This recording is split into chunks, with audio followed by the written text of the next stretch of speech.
Imagine waking up one morning to discover that your government has deployed an army of robotic animals into the wild. Not drones, not surveillance bots, but hundreds of artificial rabbits designed to hunt down one of nature's most dangerous predators. Sounds like science fiction, right? But in southern China, this became reality, and what happened next shocked even the scientists who created them. If you're ready to dive into one of the strangest wildlife experiments ever conducted, smash that like button right now and hit subscribe, because what these robot rabbits did in the wild will blow your mind. Let's get started. While the world focused on pandas and pollution, southern China faced a silent ecological catastrophe. Deep in the provinces of Guangdong and Guangxi, something was wrong. Farmers reported livestock vanishing overnight. Children were warned to stay indoors after sunset, and wildlife researchers began documenting an alarming trend. Native animal populations were collapsing at unprecedented rates. The culprit? An explosion of python populations that had spiraled completely out of control. Unlike Florida's Burmese python invasion, which resulted from escaped pets, China's python crisis had different origins. Climate change had pushed python habitats farther north. Illegal wildlife trafficking had introduced new species into regions where they didn't belong. And decades of habitat destruction had concentrated both pythons and their prey into shrinking territories, creating perfect conditions for predator populations to explode. By 2019, experts estimated that python populations in affected regions had increased by over 300% in just 15 years. These weren't small snakes. Reports described pythons reaching lengths of 18 to 22 feet, capable of swallowing prey as large as wild boars and young deer. The ecological damage was catastrophic. Native rabbit populations dropped by 85% in some areas. Ground nesting birds virtually disappeared. Small mammal diversity plummeted. The entire food web was unraveling, and traditional control methods weren't working. Chinese authorities tried everything conventional wisdom could offer. They hired professional snake hunters who combed through forests and wetlands. They offered bounties that attracted thousands of amateur hunters.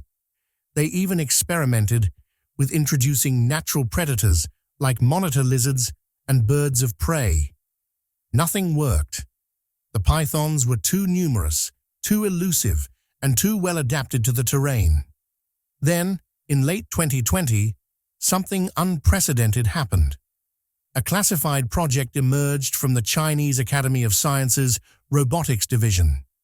The project had a simple code name, Project Jade Hair, and its goal was revolutionary: create autonomous robotic decoys capable of luring, tracking, and helping eliminate invasive python populations using artificial intelligence and biomimetic technology. The announcement sent shockwaves through the scientific community. Critics called it wasteful, dangerous, even insane. But the Chinese government was desperate, and they were willing to try something no one had ever attempted before. The team assembled for Project Jade Hair read like a who's who of Chinese technological innovation. Robotics engineers from Tsinghua University, AI specialists from Alibaba's research labs, wildlife biologists from conservation programs across Southeast Asia, materials scientists from defense contractors, even experts in animal behavior psychology. Their mission was clear but extraordinarily complex: create a robotic rabbit convincing enough to fool one of nature's most efficient predators. The challenge wasn't just making something that looked like a rabbit. Pythons don't hunt with their eyes alone. They use heat-sensing pit organs that detect the infrared radiation from warm-blooded prey. They respond to movement patterns, breathing rhythms, and even the subtle electromagnetic fields generated by living creatures. To fool a python, the team would need to replicate biology itself. The first prototypes were failures. Early models looked realistic, but moved too mechanically. Pythons would approach, then retreat, somehow sensing something was wrong. The engineers realized they were thinking too much like roboticists and not enough like prey animals. The breakthrough came from an unexpected source, a behavioral biologist named Dr. Lin Wei, who had spent 20 years studying rabbit escape responses. She explained that rabbits don't move smoothly. They freeze, twitch, make micro-adjustments based on perceived threats. Their breathing creates visible movement in their sides. Even their ears rotate independently, constantly scanning for danger. Armed with this insight, the team rebuilt everything. The new generation of robo-rabbits featured synthetic fur with embedded thermal fiber optics that created realistic body heat patterns. Tiny pneumatic systems simulated breathing, chest movements, nostril flares, everything. The ears contained micro-servos allowing independent rotation, and the legs incorporated tension-release mechanisms that replicated the explosive power of a real rabbit's escape reflex. But the real innovation was the scent system. Working with chemists, the team isolated and synthesized the exact pheromone compounds rabbits release through their skin and urine. These chemical signatures are invisible to humans, but unmistakable to predators. Each robo-rabbit carried capsules of these synthetic scents, released gradually through micropores in the synthetic skin. The sensory package was equally sophisticated. Each unit contained 4 cameras with night vision and thermal imaging. Vibration sensors detected approaching movements. Audio pickups recorded environmental sounds. And most remarkably, a pattern recognition AI trained on thousands of hours of python behavior footage could identify a python's presence with 94% accuracy, even in complete darkness. Power came from advanced solar cells embedded in the synthetic fur, supplemented by high-density batteries that could operate the systems for up to 72 hours without sunlight. The units were designed to be weather-resistant, capable of functioning in temperatures from freezing to over 100 degrees Fahrenheit, and waterproof enough to sit in shallow water for days. Each robo-rabbit cost approximately 28,000 yuan, about $4,000. For the initial deployment, the government authorized production of 500 units. The total investment exceeded 70 million yuan, making it one of the most expensive wildlife management projects in Chinese history. Testing began in controlled environments, first in laboratories, then in enclosed outdoor spaces with captive pythons. The results were stunning. Pythons struck the decoys with the same speed and precision they used on live prey. They coiled around them, attempting constriction.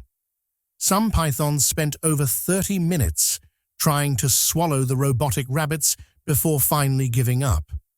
The team had succeeded in creating what one researcher called the perfect illusion, a machine that could fool one of evolution's most refined hunting systems. By March 2021, Project Jade Hair was ready for field deployment.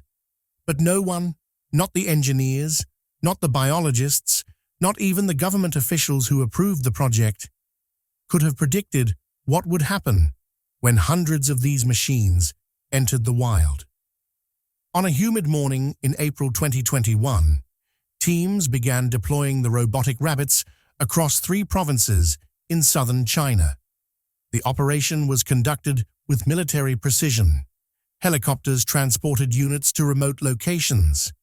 Ground teams placed them strategically along game trails, near water sources, in clearings where pythons were known to hunt. Each robot was registered with GPS coordinates and assigned to a monitoring station where technicians could access its camera feeds and sensor data in real time. The network created an unprecedented surveillance grid covering over 12,000 square kilometers of python habitat. The first week exceeded all expectations. The robots detected python activity within hours of activation. Cameras captured crystal-clear footage of massive pythons approaching the decoys, inspecting them, and in many cases, striking. Response teams mobilized immediately, capturing pythons while they were distracted by the robots. In the first month alone, teams removed 247 pythons, more than conventional hunting had captured in the previous 6 months combined. The data streaming back was invaluable. Scientists mapped python movement patterns, identified breeding grounds, and discovered populations in areas previously thought to be python-free. But then, something strange started happening. Around week 6, capture rates began to decline. At first, researchers attributed this to reduced python populations in the immediate areas, but the sensor data told a different story. Pythons were still approaching the robots. They just weren't attacking anymore. Camera footage revealed bizarre behavior. Pythons would approach a robo-rabbit, circle it multiple times, and then simply leave. Some pythons spent extended periods near the robots without showing any hunting behavior at all. A few even seemed to rest near them, as if the robots had become familiar landmarks rather than prey. Dr. Lin Wei was the first to voice what everyone was thinking, but afraid to say, "The pythons are learning." The data backed up her hypothesis. Analysis showed that individual pythons, identifiable by their unique scale patterns, encountered robo-rabbits multiple times. On first encounters, they almost always attacked. Second encounters showed hesitation. By the third or fourth encounter, many pythons ignored the robots entirely. But that wasn't the most disturbing discovery. In remote regions of Guangxi province, something unprecedented began appearing on the camera feeds. Pythons were gathering in groups near the robots, not to hunt, but seemingly to investigate them together. Pythons are typically solitary creatures. They come together only during breeding season. But footage showed 5, 6, sometimes 7 pythons around a single robot, their bodies intertwined, their heads oriented toward the device. They weren't aggressive. They were curious. One particular incident sent chills through the research team. A cluster of 6 pythons remained near a robo-rabbit for over 11 hours.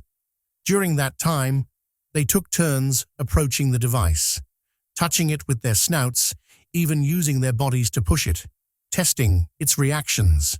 The footage looked less like predation and more like problem-solving. Then came the incident that changed everything. In a forested valley in Guangdong province, technicians noticed one robo-rabbit signal had gone offline. When the recovery team reached the location, they found the unit had been completely destroyed, not eaten, but systematically dismantled. The synthetic fur was torn away. The internal mechanisms were exposed and damaged. The solar panels were shattered. But what shocked everyone was that the destruction appeared deliberate.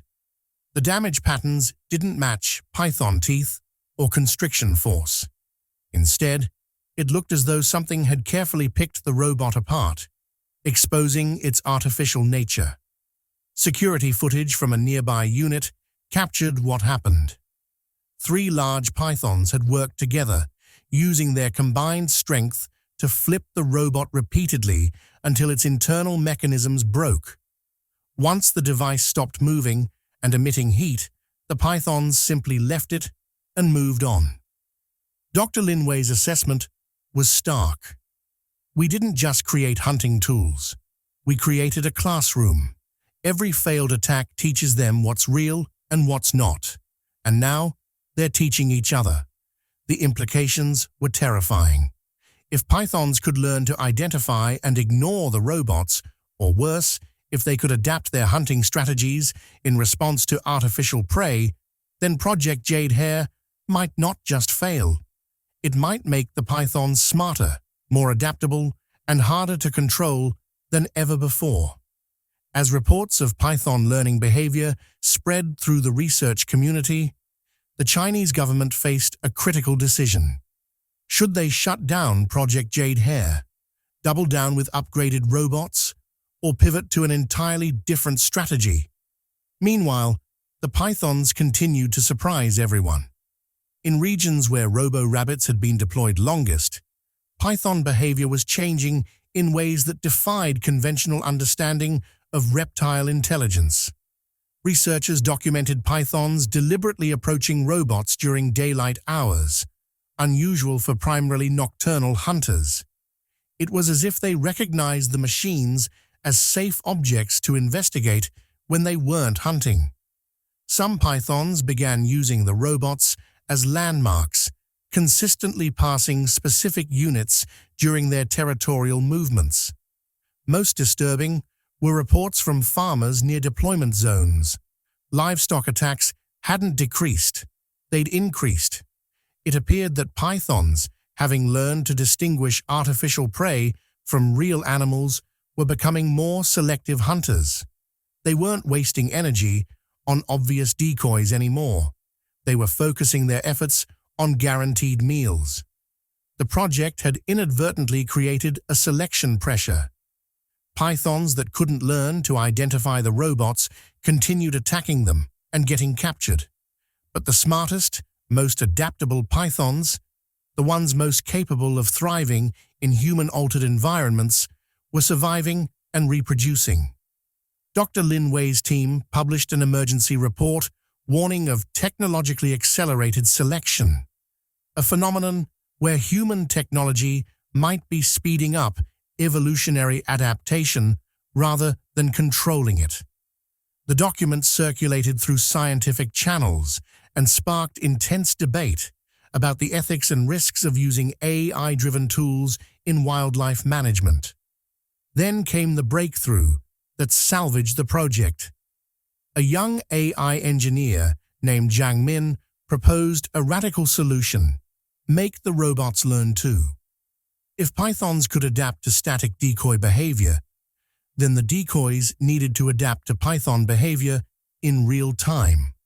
Jiang's team developed an updated AI system that analyzed each python's approach behavior and modified the robot's responses accordingly.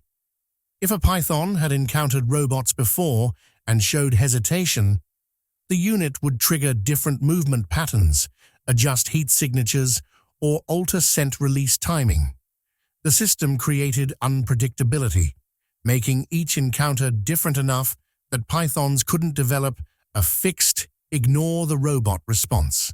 The upgraded units, nicknamed Jade Hair 2.0, were deployed in August 2021. The results were remarkable. Capture rates increased again, though not to original levels. More importantly, the new systems provided even richer behavioral data, creating a feedback loop where human researchers and AI systems learned from Python adaptations, then modified strategies accordingly. But the program's success came with uncomfortable questions. Scientists outside China began raising concerns about the long-term consequences. If pythons in China were developing enhanced problem-solving abilities, what happened if these traits spread? Pythons don't respect borders. What if adapted, robot-aware pythons migrated to other regions or were trafficked internationally? Some biologists argued the project represented a dangerous precedent, using advanced technology to intervene in ecosystems without fully understanding second- and third-order effects. Others countered that desperate situations required bold solutions and that learning to coexist with technology-aware wildlife might be inevitable as human technology became more pervasive in natural environments. By early 2022, Project Jade Hair had removed over 3,000 pythons from affected regions, a significant success by any measure. Native rabbit populations showed early signs of recovery in some areas. Farmers reported fewer livestock losses. The immediate crisis appeared to be stabilizing. But the cost was more than financial. The project had fundamentally altered the relationship between technology and nature in those regions. It had demonstrated that wildlife could adapt to human technology far faster than anyone anticipated. And it had raised questions that wildlife management science is still grappling with today.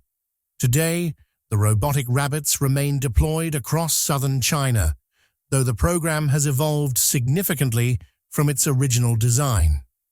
The latest generation, Jade Hair 3.0, incorporates machine learning systems that are frighteningly sophisticated, constantly updating their behavior based on accumulated interaction data from thousands of python encounters. The Chinese government considers Project Jade Hair a qualified success, though officials are notably less enthusiastic in their public statements than they were during the launch. Capture rates have stabilized at levels higher than pre-robot hunting efforts, but lower than the initial deployment peak. The technology works, but not as decisively as hoped. More intriguing are the unintended benefits. The surveillance network created by the robots has become invaluable for broader ecological research. Scientists have documented the recovery of small mammal populations, tracked the movement of other predator species, and even identified illegal logging and poaching activities. The robots have become multi-purpose conservation tools far beyond their original python hunting mandate. International interest in the technology has been intense. Several Southeast Asian nations have inquired about adapting the system for their own invasive species problems. Conservation groups in Australia have expressed interest in using similar technology to manage feral cat populations. Even researchers in the Amazon have contacted the Chinese team about potential applications for controlling invasive species in rainforest environments. But replication faces serious obstacles. The technology requires massive investment, sophisticated technical infrastructure, and, most importantly, careful ethical consideration. The Chinese experience proved that deploying advanced technology in ecosystems creates unpredictable feedback loops that can persist for years. Dr. Lin Wei, who has become the international face of Project Jade Hair, now speaks at conferences about what she calls the adaptation arms race. In her view, the project demonstrated that conservation in the 21st century will increasingly become a dynamic interaction between human technology and animal intelligence, a constant cycle of innovation and adaptation on both sides. We learned that we're not just managing wildlife, she explained at a recent symposium. We're entering into a relationship with it. These pythons aren't simple machines responding to stimuli. They're intelligent beings, capable of learning, adapting, and perhaps even communicating what they've learned. When we deploy technology into their world, we change them. And in ways we're only beginning to understand, they change our technology too. The most fascinating ongoing research involves tracking the offspring of pythons that repeatedly encountered the robots. Early data, still unpublished and preliminary, suggests that juvenile pythons born to robot-experienced mothers show different hunting behaviors than those from unexposed populations. Whether this represents learned behavior passed down or something deeper remains unknown. Some researchers have controversially suggested that python populations in deployment zones might be developing what they call technological awareness, an evolved or learned ability to recognize and respond to artificial objects differently than natural ones. If true, This would represent one of the first documented cases of wildlife developing specific adaptations to advanced human technology within a single generation. The project has also sparked intense debate about the future of conservation. Should wildlife management embrace advanced technology like AI, robotics, and machine learning? Or do these tools risk creating more problems than they solve by introducing unpredictable variables into already stressed ecosystems? There's no consensus yet. What's clear is that Project Jade Hair has become a watershed moment, a case study that every conservation program now examines when considering technological interventions. The story of China's robotic rabbits is still being written. New data emerges monthly. Python populations continue to shift and adapt. The technology keeps evolving, and scientists around the world watch closely, learning from both the successes and the uncomfortable surprises. What began as a desperate attempt to control an ecological crisis has become something far more significant, a preview of how humans and wildlife might interact in an increasingly technological world. The robots proved that machines can fool nature, at least temporarily, but they also proved that nature can learn to recognize those machines faster than we ever imagined. Perhaps the most important lesson is humility. For all our technology, our AI systems, and our sophisticated understanding of animal behavior, we're still students learning how ecosystems respond to intervention. The pythons of southern China taught us that intelligence comes in many forms, and that underestimating nature's capacity to adapt is a mistake we make at our peril. The robots are still out there, watching, recording, luring. The pythons are still out there, hunting, learning, surviving. And somewhere in the forests of Guangdong and Guangxi, the ancient dance between predator and prey has gained a new partner, one made of circuits, sensors, and synthetic fur. One thing is certain: the relationship between humans, technology, and wildlife will never be the same. What do you think? Should we be using advanced technology like robotic decoys in wildlife management? Or are we creating problems we don't yet understand? Drop your thoughts in the comments below.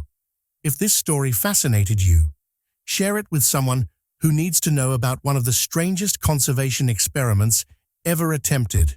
And don't forget to subscribe, because the intersection of technology and nature is only getting more interesting from here. Thanks for watching. See you in the next one.